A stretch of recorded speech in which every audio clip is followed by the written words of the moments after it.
Garlic plants are big eaters, so you want to use a higher number of a fertilizer, not the all-purpose, for the first 2 feedings. So you go through and you make a side spot right next to the plant, so that way the food would definitely get to the roots. I planted in the fall, so spring is ideal for when I do my first fertilizing. So I go through and make sure all my spots between 1 to 2 inches, so right near the plant, make sure not to disturb the roots because you don't want to hurt them, that will stunt the plant.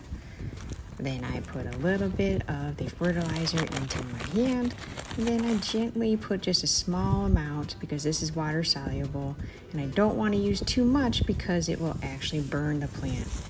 As you can see, I was ready because I had slight yellow in my leaves and they've already sprouted through for the plant size, so they're ready to have their first feeding, and this will help with the issue of the nitrogen.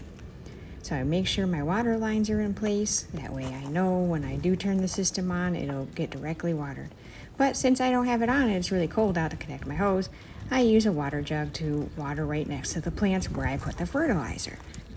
You would do another high number mid-May, and then after that you only use an all-purpose with smaller numbers because the nitrogen will actually end up stunting the bulbs, and that's the whole reason you plant it in the fall, so you can have bigger bulbs.